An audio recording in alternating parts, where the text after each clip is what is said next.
Hi everyone. Good morning. Good afternoon. Good afternoon. Good evening. So today I don't have much voice because today some of my friends had arrived, and I've been talking since noon. So I don't have much voice. Let's try to explain a bit the idea of the post today, which I think that I explained as much as I could. It's very straight to the point, I guess. But my energy, of course, is starting to be prepared to work with them to prepare for everything that we have to do in these next days, which is for everyone, of course. So I won't be with the entire energy dedicated to this specifically. So I will try to make it shorter so we can go to the point. So I think, reproductive system. So I guess you know it because for sure you have touched it.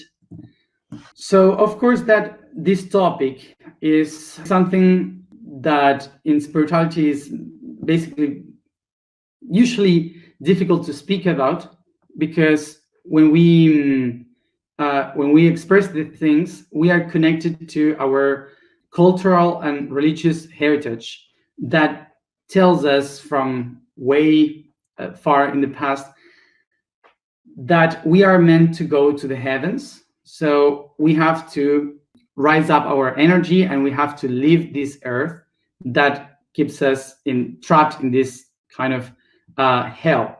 So in many traditions and cultures, they say that we need to leave these energies behind, that we have to go to heaven. So whatever it is that connects us to this planet, that of course would be from the belly button to the genitals and down, it would be something that doesn't allow us to go farther to the divinity.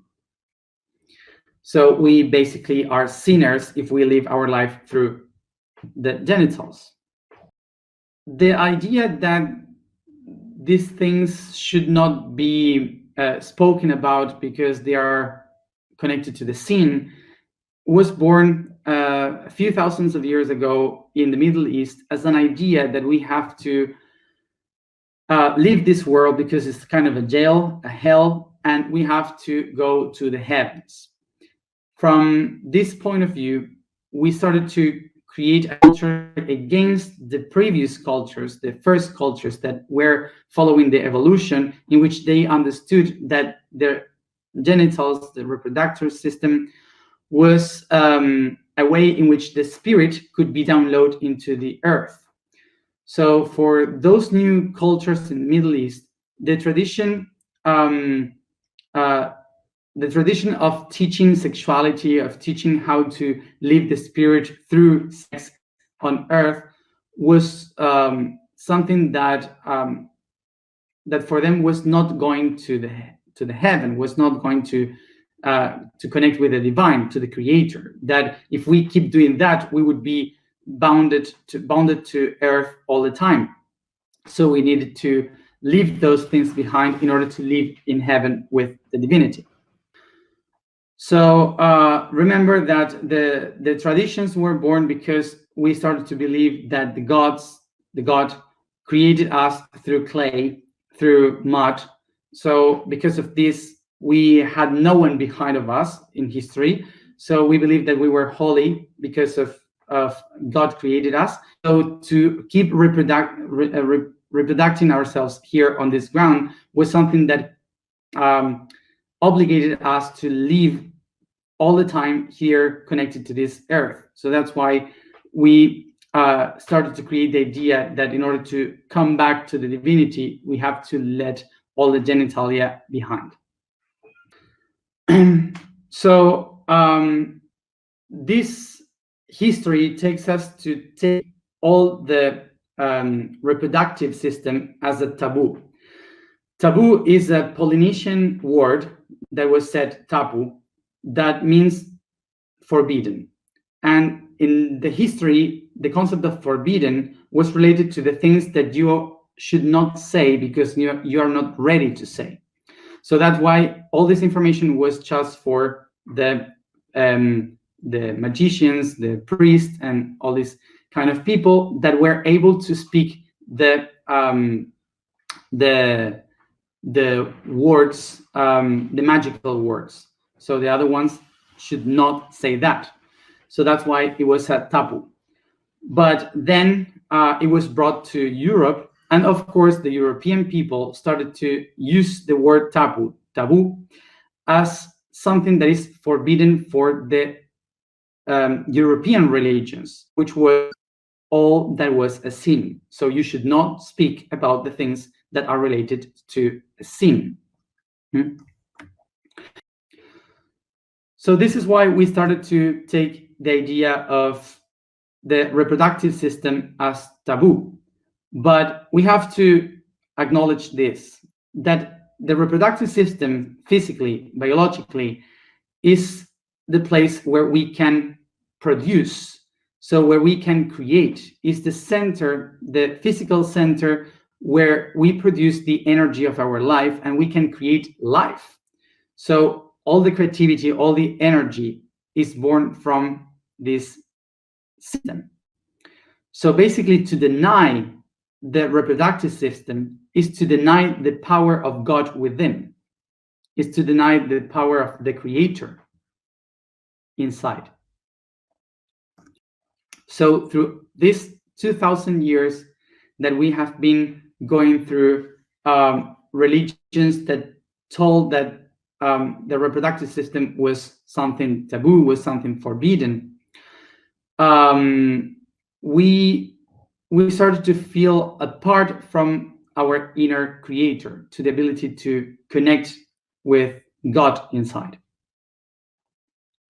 So to understand the system, it is important to understand our Creator. So important to understand first about the reproduction system, that all the production of every cell came from one first cell that has the ability to create itself, which was a mother cell. A mother cell has the ability to encode the information within of every other cell. So from it starts to reproduce and create thousands of others that are different. So the main structure was the one able to manifest, to create all the rest. So if you think about it, every human, every living being comes from a feminine organism. Usually, all humans come from a mother. So this means that all in nature basically is created by a womb, is created by the feminine. Which takes us to the idea that the Creator itself, in an organic point of view, is feminine, is autopoietic, which means that it creates itself, and that would make the Creator a feminine creator. So to make here the example,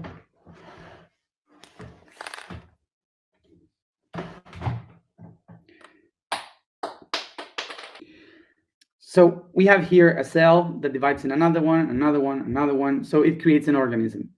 These cells, this group, this organ, starts to develop in an environment. And this environment is changing.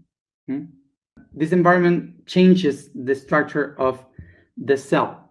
So it modifies the main structure into a different thing. So we are conditioned by the environment, and we have to adapt to the new environment. Maybe in this organism, there are one cell that adapted perfectly to the environment, but the other ones don't. So they are destined to die. Now, for example, imagine that this cell here that has this information, in order to make survive the entire system, what it does is to share with other groups of cells little of this information. So it shares it with this cell here, and this cell adaptates to this environment. So it shares this same data with another group of cells. So it starts to nourish the whole structure, allowing the entire being to adapt to the environment. So now comes the interesting part. When this organism that maybe was living in the sea understands that can share too this data with organisms that live in the mountain. So when it shares this data, the result of this will be a being that is able to live in the sea and in the mountain. So spread the territory.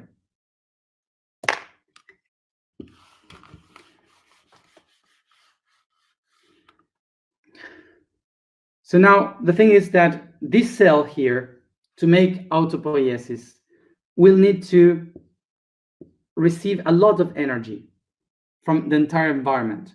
So it needs a lot of energy to produce many other cells. So it implies that it cannot waste energy to move from one spot like the sea towards the mountain.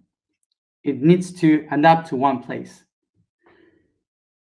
So now imagine that this cell here won't move. So how it's going to go from the sea to the mountain? It needs to move. So what it's going to do is to create another cell from it, creates a new one with just a little bit of the DNA, of the information, in order to create a new cell that is able to reproduce this information. So this cell will move along the mountain and will deposit this information into all the cells that can find around. So what this cell here we have to do is to call the attention to these ones here, because of course these ones have to trust which material will be deposited inside of them. So this is why this cell here evolves into a way that it can show all the colors, the sounds, the movements, the size. They will try to show as much as they can all the genetical material that they have within, like, look how much I have within that I can share with you. So it tries to show itself so they can accept it. So the male is basically a female need of evolution in order to expand. It's a response of evolution. So I'm so sorry for those who believed that first was Adam and then Eve. So this is why the masculine reproductive organ is basically the deformation of the feminine organ. So basically we are all female, but some of those female decided to take the vagina out and to put the ovaries lower to be the testicles, and the womb became the prostate.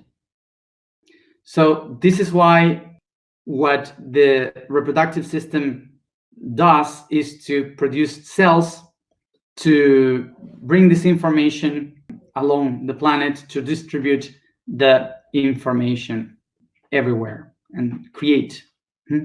So basically it's a way in which nature found to transmit information, to pass on data. So this is why when we speak about the reproductive energy, we have to understand that the energy of the entire body, of the spirit, needs to produce these cells in order to manifest, to anchor this information. So that's why the root chakra related to these organs activates the Kundalini. The Kundalini activates the heat of the body to connect the entire potential of the body. And from there, it creates a channel to download the information into the matter. So it can pass on the information through reproduction or through information. So important to acknowledge about the genitals, to know its importance into the expansion of data and the spirits in the world. And for any other detail, I invite you to read today's post. Let's go to the information for today. The vibration for today is Ho. The statement for today is, I am channel between worlds.